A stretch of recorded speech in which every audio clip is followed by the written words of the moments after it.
कर सकते हैं कि किसी समतल में एक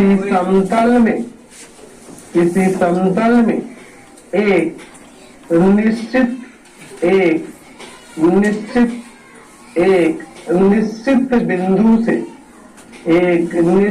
बिंदु से समान दूरी पर स्थित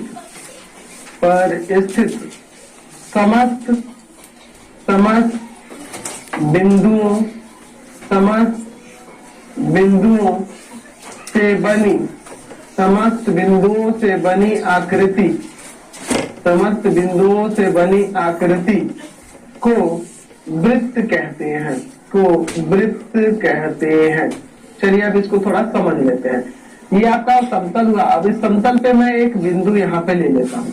अब इस बिंदु से नियत दूरी पर, समान दूरी पर, यहाँ पे हम बिंदुओं का समुच्चय दर्शा देते हैं कुछ इस तरह से। ठीक है, इस तरह से।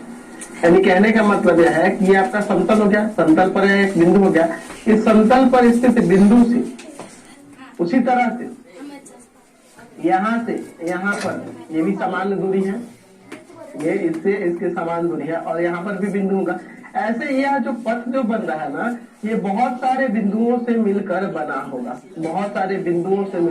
होगा, और इस बिंदुओं से हमेशा इस निश्चित बिंदु की दूरी बराबर होगी। इस निश्चित बिंदु की दूरी प्रत्येक बिंदु से, इस पथ पर स्थित प्रत्येक बिंदु से ये क्या होगी, ये जो आपकी निश्चित बिंदु है इसकी दूरी हमेशा बराबर होगी। और यही जो पथ बन रहा है, इसी पथ को हम लोग वृत्त कहते हैं। तो वही मैंने परिभाषा में दिया है कि किसी समतल में एक निश्चित बिंदु से समान दूरी पर स्थित समस्त बिंदुओं, है ना, ये इस पे बहुत सारे बिंदु है ना, इस पथ को बनाने में हमें बहुत सारे बिंदु लगे होंगे। तो इन सभी बिंदुओं से बनी जो ये आकृति जो दिख रही है, यानी कि यह जो टोटल आपको ये जो पथ दिख रहा है, यही आपका वृत्त कहलाता है। समझ गए? यानी हमें यहाँ से ये भी पता चल रहा है कि यह वृत्त जो होता है बिंदुओं का समुच्चय होता है। देख रहे हैं, इस पे बहुत सारे बिंदु हैं, बिंदुओं का समुच्चय होता है। हम लोग यहाँ से ये भी पता कर सकते हैं कि ये वृत्त क्या होता है, बहुत सारे बिंदुओं का समुच्चय होता है। ठीक है, अब ये जो आप निश्चित बिंदु कह रहे हैं ना, इसे हम लोग वृत्त का केंद्र कहते हैं, यानी कि सेंटर कहते हैं। ठीक है, तो इसे हम लोग लिख सकते हैं कि निश्चित बिंदु को वृत्त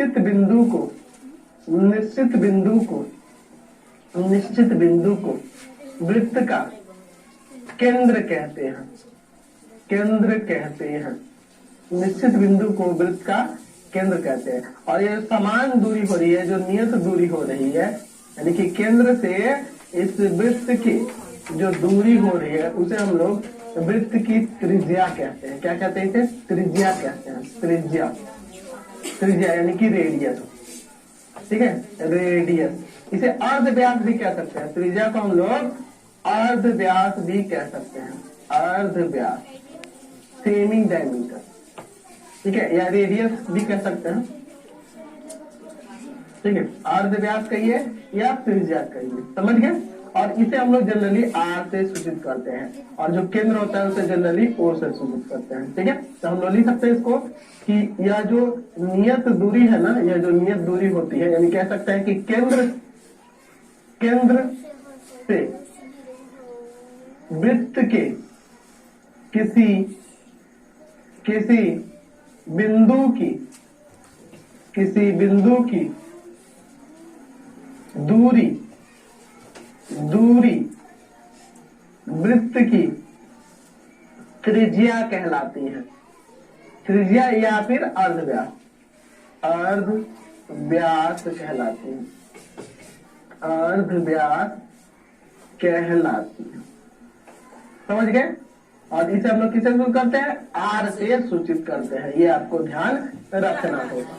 अब जैसे चूड़ी देखते हो, चूड़ी भी आपका एक वृत्त का ही रूप है। आप एक पत्थर को, एक छोटे से पत्थर को रस्सी से बांधकर बचपन में घुमाए होंगे, रस्सी को पकड़कर वहां पे आप रस्सी को शांत रखते होंगे, यानी कि जहाँ आप हाथ से पकड़े हो इसको फिक्स रखते होंगे, हिलाते नहीं होंगे।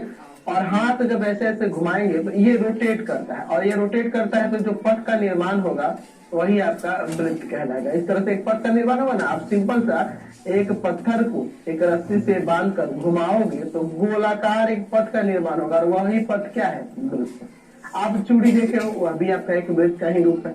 देखो ना, चूड़ी जो होती है ना, रिंग कोई देखता है वो भी आपका एक वृत्त का ही रूप होता है। तो यहाँ से आपको पता चल गया कि वृत्त होता क्या है। अब इससे संबंधित बहुत सारे इसमें बातें हैं, उनको जानना बहुत जरूरी है ना। इसके बहुत सारे भाग हैं, उनको समझते हैं। चलिए अब बात करते हैं वृत्त से संबंधित कुछ पदों की परिभाषा। Some term related to a circle. पहला है परिधि क्या होता है, सरकमफरेंस क्या होता है। तो वृत्त पर के किसी बिंदु से चलकर वृत्त पर होते हुए एक चक्कर लगाने में, ऐसे लिखना चाहिए, लगाने में तो वृत्त की परिधि या परिमाप करता है। क्या करा है? वृत्त पर के किसी बिंदु से। चलिए मैं यहाँ पे एक वृत्त बना लेता हूँ, ठीक है। वृत्त पर के एक बिंदु से, मान लीजिए इस पे का एक बिंदु मैं यहाँ पे ए ले लेता हूँ, यह एक बिंदु है। अब इस बिंदु से चलकर वृत्त पर होते हुए यानी इसी पथ से होकर जाना है। एक बिंदु लेकर इसी पथ से होकर जाना है, और इस पथ को एक चक्कर लगाने में जो तय की गई दूरी होगी, यानी कि इसकी जो लंबाई होगी, इस पथ की जो पूरी लंबाई होगी, वही क्या कहलाता है? परिधि कहलाता है। ठीक है, क्या कहते हैं? तय की गई दूरी को वृत्त की परिधि या परिमाप कहते हैं। परिमाप भी कहते हैं या परिधि कहते हैं। यानी कि वृत्ताकार पथ की कुल लंबाई, ऐसे कह सकते हैं, वृत्ताकार पथ की कुल लंबाई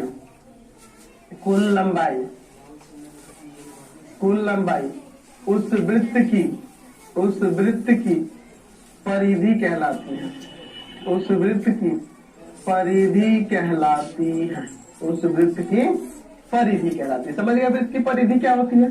चलिए अगला देखते हैं व्यास क्या होता है। व्यास यानी कि डायमीटर। वृत्त का व्यास वह रेखाखंड है जो वृत्त के केंद्र से होकर जाती है तथा जिसके दोनों प्रांत बिंदु वृत्त पर हो, यानी कि दोनों इन पॉइंट जो हो वृत्त पर होने चाहिए। मान लीजिए आपका वृत्त हो गया। अब देखिए यहाँ पे मैं इसका वृत्त का केंद्र ले लेता हूँ, यह आपका वृत्त का केंद्र हो गया।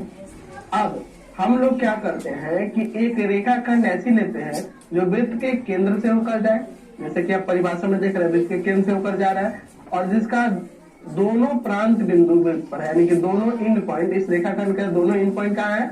इस वृत्त पर स्थित है। तो यह आपका क्या कहलाएगा? व्यास कहलाएगा। वृत्त का व्यास कहलाएगा, डायमीटर कहलाएगा। और इसे जनरली हम लोग डी से सूचित करते हैं। और ये ध्यान रखना कि व्यास जो होता है ना, वह त्रिज्या का 2 गुना होता है। क्योंकि देखो त्रिज्या केंद्र से वृत्त के किसी बिंदु पर होगी, तो यहाँ से यहाँ तक यही त्रिज्या होगी, और व्यास ये टोटल हो जाएगा। तो ये भी आपकी एक त्रिज्या ही हुई ना, तो यह टोटल आपकी 2r हो जाएगी। यानी कि व्यास जो होता है त्रिज्या का 2 गुना होता है। या ऐसे भी लिख सकते हैं कि त्रिज्या जो होती है व्यास की आधी होती है। समझ गए? चलिए आगे बढ़ते हैं। चलिए अगला देखते हैं वृत्त का चाप क्या होता है। Arc of a circle. वृत्त के परिधि के किसी भाग को वृत्त का चाप कहते हैं। जैसे देखिए मैं यहाँ पे एक वृत्त ले लेता हूँ। आपको अभी मैंने बताया वृत्त की परिधि क्या होती है। तो यह जो टोटल आप पथ देख रहे हैं वृत्ताकार या पथ की जो लंबाई है, यही टोटल आपकी परिधि कहलाती है। यही वृत्त की परिधि कहलाती है। और इस परिधि का कोई भी भाग ले लेंगे, छोटा बड़ा कोई भी, तो ये आपका क्या कहलाएगा? वृत्त का चाप कहलाएगा। जैसे यह AB, यह चाप है। AB के ऊपर एक ऐसे कर्व लाइन दे देंगे तो ये चाप को इंडिकेट करेगा। तो क्या है इसका मतलब हुआ? चाप AB इसका मतलब हुआ। तो इसमें 2 चाप है, एक लघु चाप AB है और एक दीर्घ चाप AB है। तो छोटे वाले को लघु चाप AB कहेंगे, ये वाला जो है यह लघु चाप कहलाएगा। और ये बड़ा वाला जो कहलाएगा यह दीर्घ चाप कहलाएगा। ठीक है, 2 चाप है, एक लघु चाप है और दूसरा दीर्घ चाप है। समझ गए? चलिए अब हम लोग बात करते हैं वृत्त की जीवा क्या होती है। चाप खंड यानी कोड ऑफ ए सर्कल। ठीक है, जीवा कहिए या चाप खंड कहिए। वृत्त पर के 2 बिंदुओं को मिलाने वाली रेखा खंड को वृत्त की जीवा कहते हैं। जैसे मैं यहाँ पे एक वृत्त लेता हूँ, ये आपका वृत्त हो गया। आप वृत्त पर के कोई भी दो बिंदु ले लीजिए, कैसे यहाँ मिल जाएंगे, एक बिंदु यहाँ है, दूसरा बिंदु यहाँ है, तो ये दोनों बिंदुओं को मिलाने वाली रेखा आपकी चाप कहलाएगी। यह भी आपका एक चाप हो जाएगा। ठीक है, यहाँ ए बी लिख देते हैं और दूसरे वाले को मैं यहाँ सी डी लिख देता हूँ। तो यह दोनों क्या है, आपके जीवा है। ठीक है, यह दोनों वृत्त की क्या है, जीवा है, और ये आपका चाप कहलाएगा। देख रहे हैं ना, यह ए बी ये आपका चाप कहलाएगा, और ये ए बी और ये सी डी जो है आपकी जीवा कहलाएगी। ठीक है, यह जीवा कहलाएगा यानी कोण कहलाएगा। ठीक, और वृत्त की सबसे बड़ी जो जीवा होती है ना, वो वृत्त के केंद्र से होकर जाती है। वृत्त की सबसे बड़ी जीवा जो होती है वो वृत्त के केंद्र से होकर जाती है। जैसे मैं यहाँ पे इसका नाम P और यहाँ पे Q दे देता हूँ, तो ये आप देख रहे हैं कि यह भी जीवा ही है, लेकिन केंद्र से होकर जा रही है, तो हम लोग इसे व्यास भी तो कह सकते हैं ना, है ना। यानी कि परिभाषा एक और हमें मिल गया व्यास के लिए कि वृत्त की सबसे बड़ी जीवा जो केंद्र से होकर जाती है वह वृत्त की व्यास कहलाती है ना। वृत्त की सबसे बड़ी जीवा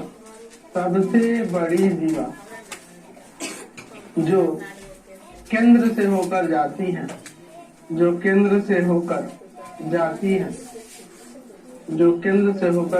है, वृत्त की व्यास कहलाती है।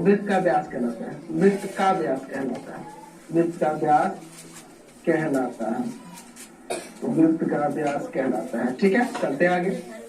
चलिए अब बात करते हैं वृत्तखंड, यानी कि औधा क्या होता है, यानी अंग्रेजी में सेगमेंट कहते हैं इसे। चलिए, वृत्तखंड क्या होता है, तो वृत्ताकार क्षेत्र का वह भाग जो एक जीवा तथा चाप से घिरा हो वृत्तखंड कहलाता है। जैसे मैं मान लेता हूँ यह आपका एक वृत्त हो गया ना, अब वृत्त की मैं एक इसमें जीवा खींच देता हूँ, ये आपकी जीवा होगी।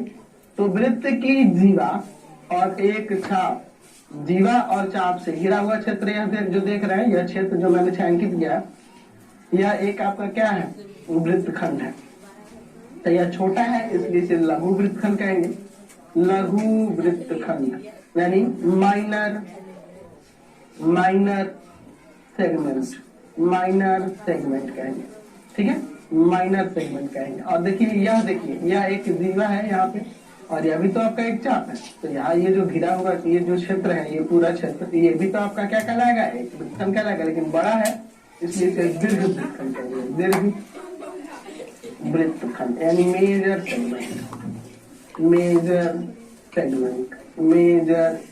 सेगमेंट। ठीक है, चलिए अब आगे बढ़ते हैं इसमें। चलिए अगला देखते हैं त्रिज्य खंड, या त्रिज्या खंड भी कहा जाता है, इसे हम लोग त्रिज्या खंड भी कह सकते हैं, त्रिज्या खंड। ठीक है, त्रिज्य खंड कहिए या त्रिज्या खंड कहिए।